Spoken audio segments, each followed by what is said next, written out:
The galactic nursery station orbited a dying red star, its titanium walls humming with the white noise of life support systems.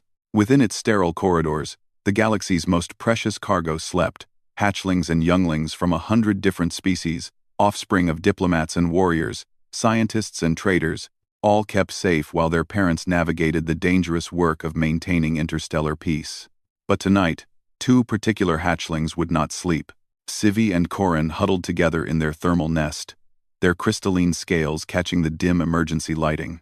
They were draconians, an ancient species whose adults stood 15 feet tall with wings that could blot out suns.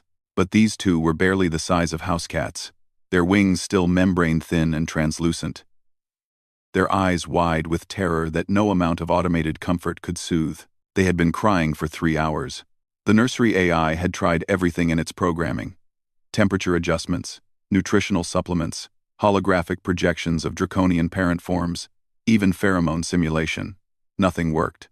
The hatchlings' distress calls, high-pitched keening sounds that could shatter glass, echoed through the pediatric wing, disturbing the other younglings and triggering a cascade of sympathetic wailing. Nurse Coordinator Thexal, a 4-armed Vespian with compound eyes, stood outside the viewing window, her mandibles clicking in frustration. "They're going into shock," she said to the station commander via comlink. "If we can't calm them in the next hour, we'll need to sedate them. But their biology is too young. It's risky. Their parents won't arrive for another 6 cycles," the commander responded, his voice crackling with static. "Do what you must." Thexal started to reply, but stopped when she heard the soft squeak of wheels approaching down the corridor. Mr. Halver Grant pushed his cleaning cart slowly, methodically, as he did every night during the 3rd shift. He was human, a species still considered somewhat exotic in this sector, despite their growing presence in galactic affairs. Humans were known for their curiosity, their stubbornness, their strange ability to befriend almost anything. They were also known, though less widely, for their capacity for tenderness. Halver was in his 60s, with silver hair and gentle brown eyes that crinkled at the corners. He wore the standard gray jumpsuit of station maintenance, his name badge slightly crooked. He'd been a janitor on the nursery station for 5 years, ever since his wife passed and his children grew up and scattered across the colonies. He found purpose here, among the young ones, keeping their spaces clean and safe. "Evening, Nurse Thexal," he said quietly, stopping his cart. "Mr. Grant." The Vespian gestured toward the viewing window. "The draconian hatchlings. They've been inconsolable." Halver peered through the transparent aluminum, watching the 2 small creatures press against each other, their bodies shaking with each sob.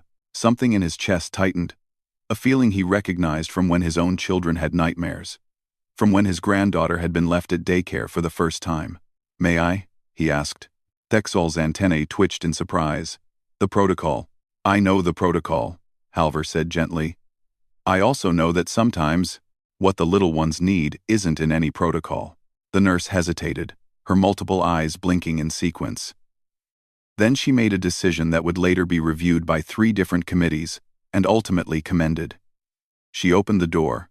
Halver entered the nursery chamber slowly, his movements deliberate and calm. The temperature was almost unbearably hot. Draconians were thermophilic, but he didn't flinch. He approached the thermal nest and carefully lowered himself to the floor, his old knees protesting slightly. "Hey there, little ones," he whispered. "Hey there." Civi and Corin turned toward him, their crying faltering.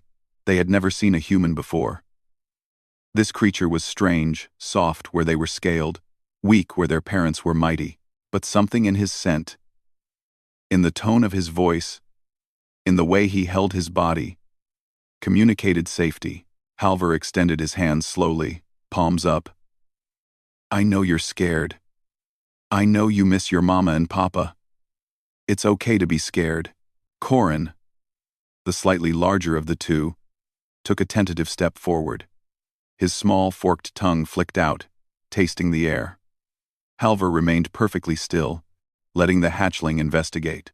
Then Corin did something that made Thexal gasp from the doorway. He climbed into Halver's palm. The hatchling was warm, almost hot, his scales smooth like polished stones. He weighed perhaps 2 pounds. Halver cupped his other hand gently over Corin, creating a small cave of warmth and darkness. and began to hum. It was an old lullaby, something his grandmother had sung to him, something he'd sung to his own children. The words didn't matter, no translator could convey them anyway, but the rhythm, the vibration in his chest, the steady beat of his human heart, these were universal languages. Sivy watched for a moment, then clambered up Halver's arm to nestle against his chest, right over his heart. The steady thump-thump, thump-thump seemed to mesmerize her. Her crying stopped, her breathing synchronized with his. Halver sat there for 2 hours, barely moving, his back aching and his legs going numb, humming, and occasionally murmuring soft words.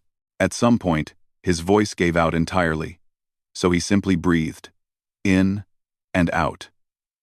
A living metronome of calm, Sivy and Corin slept. When their parents arrived 6 cycles later, they found their hatchlings healthy and calm. The incident report mentioned non-standard intervention and human contact therapy. What it didn't mention was how Halver visited Sivy and Corin every night after that, until their parents arrived, or how the hatchlings would chirp excitedly when they heard his cart squeaking down the corridor. It didn't mention how word spread through the station about the human janitor with magic hands, or how other species began requesting him specifically when their younglings were distressed. And it certainly didn't mention what Ambassador Corin, now full-grown and serving in the Galactic Council, would tell anyone who asked about humans. They are small, yes, weak, perhaps, by some measures, but they have something we are still learning. They know that sometimes, the greatest strength is simply to hold someone while they cry, and to stay until the dawn comes. In the end, that was humanity's real superpower. Not their technology or their tenacity, but their ability to care for the small, the scared, and the vulnerable, even when those creatures could one day grow large enough to swallow stars.